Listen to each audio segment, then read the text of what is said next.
Hello, I'm Indira, and this is another Connecting All Hearts meditation. Before we start meditating, I would like to tell you a little story. Once, in a village in southern India, there lived a man who was the head of his village. He was wealthy for that part of the world, and he was very responsible. All of his village respected him and depended on him. When anyone had a problem, they brought it to him. When the village crop failed, the farmers came to him for advice. He worked hard. It was his job, he believed, to run the village in such a way as to make all its elements work together successfully. If a woman was out without a husband, he found her one. If a boy was truant, he counseled him. If a widow was hungry, he fed her. His good work in the village was renowned. He could always be depended upon, and everyone extolled his virtue. One day, a holy man came to the village, and all of the villagers stood in line to receive darshan, an in-person moment with the holy man. Darshan was considered a great blessing.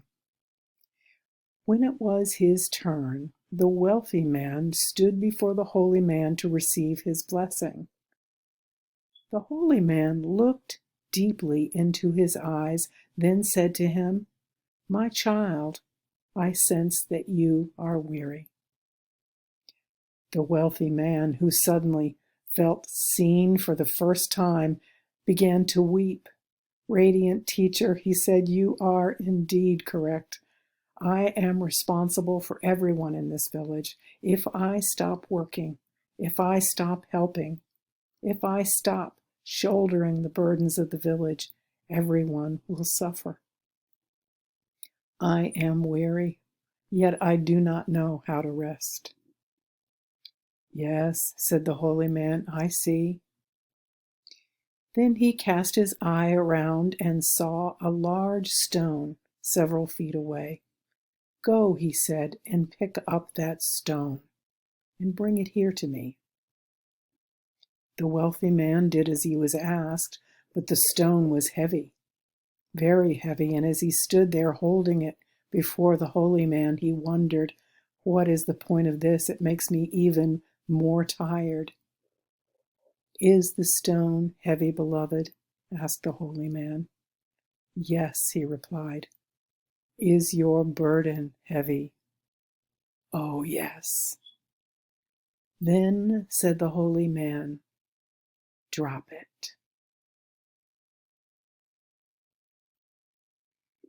What do you think that story means? Does it mean to stop carrying other people's burdens? Maybe. What does it mean for you? What are you carrying that isn't yours? Maybe you're carrying other people's expectations of you, their opinions of you.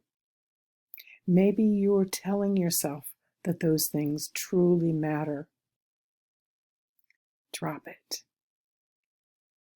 Drop the story we're telling ourselves. So let us now meditate together on this concept. Find a place where your body can feel comfortable and supported, with your spine straight, either sitting straight or lying down. That's good. Now let's breathe together. We take a deep, slow breath in through the nose. Hold it to the count of 7. Then release through the mouth, relaxing all over. Take another slow breath in through the nose, filling the lungs from the bottom to the top. Hold to the count of 7. And release through the mouth, allowing your mind to go blank, resting. Take a third deep breath in through the nose. Hold to the count of 7, feeling the prana enriching your energy field, Breathe out through the mouth, releasing and relaxing, letting go, letting go. You are released and relaxed. Imagine yourself walking through the woods on a beautiful day, and you come upon a large clearing with a beautiful bench and a gentle waterfall at the edge. So nice. It's springtime. The breeze is gentle. The birds are chirping. The wildflowers are starting to bloom. You begin to walk toward the bench. As you walk, you notice there's a large stone in your path, and you are moved to bend over and pick it up. It just feels so right to pick it up because you know that it carries your stories. So you carry the stone to the bench and sit down, looking down at the stone in your lap. It's a heavy stone, but you're mesmerized by it. Even though the stone makes you feel constricted, there's something about it that feels almost like protection. You find yourself wanting to write upon the stone. You are wanting to focus on things that stress you. For some reason, some of those things don't have words, only emotions, only sensations. So you draw a representation for those. You're surprised at the level of your own drawing talents as you watch your drawings develop, as you write, as you draw. Oh, the stone gets heavier, heavier, and heavier as you make records of all your troubles, all your worries, your woes, your resentments even. The stone gets heavier until it's hard for you to hold it in your lap. As you glance up from your work, your eye rests on the waterfall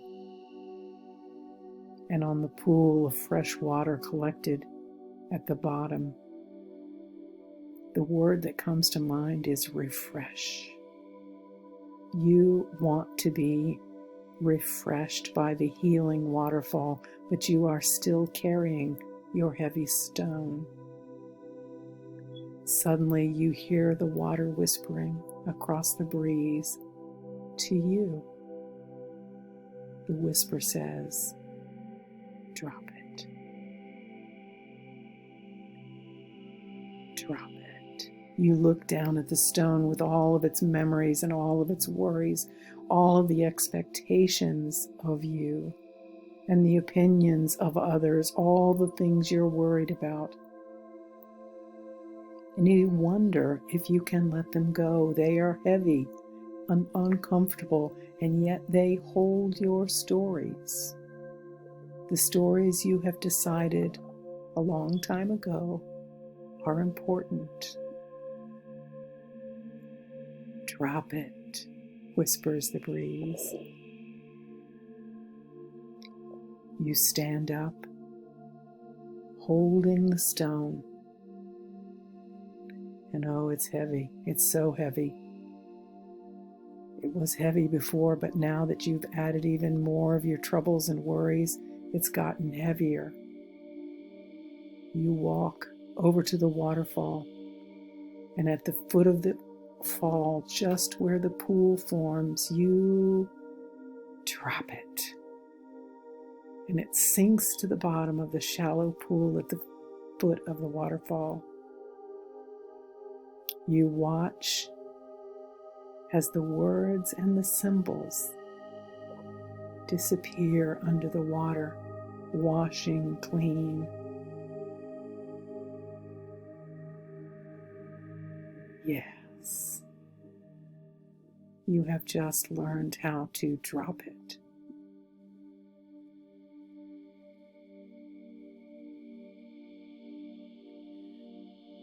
You notice another rock, a smaller one, at your feet.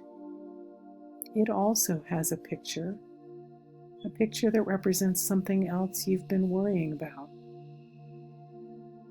And you pick up this rock, but immediately drop it under the waterfall where the writing immediately washes off. Peace. Another smaller rock appears at your feet. The same symbol is drawn on it, but no problem. You pick it up and drop it again. This keeps happening. Stones appear and you drop them into the pool of healing waters.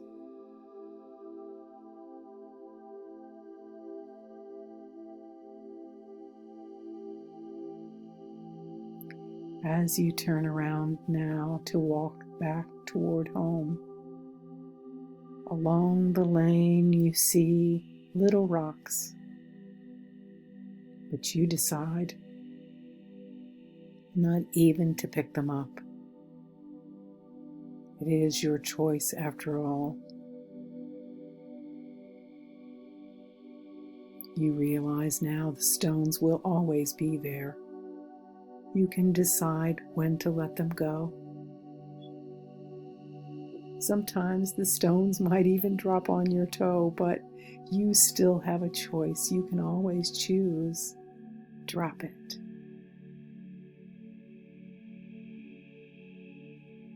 Oh, you feel light and clear. Light and clear. And grateful to the breeze that taught you drop it.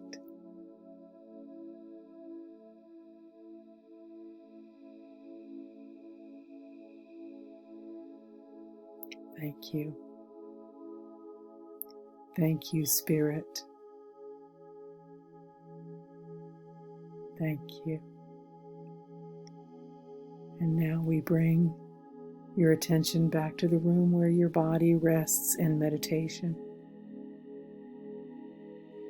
Notice the sounds around you, perhaps a fan motor, maybe the sounds outside that filter in. But notice how your body feels. Take a deep, cleansing breath. And when you're ready, open your eyes.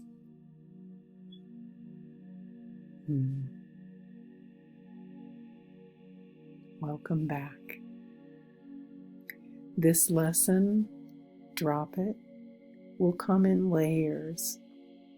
But once you master it at the first level, you'll have the pattern in your energy field. You'll be able to build upon it and move through life with a new ease and grace. You may pick up a rock, but you won't have to carry it. This is the most valuable, one of the most valuable lessons you'll ever learn. Drop it. May your burdens be ever light, my friends, as we learned to drop it. Namaste.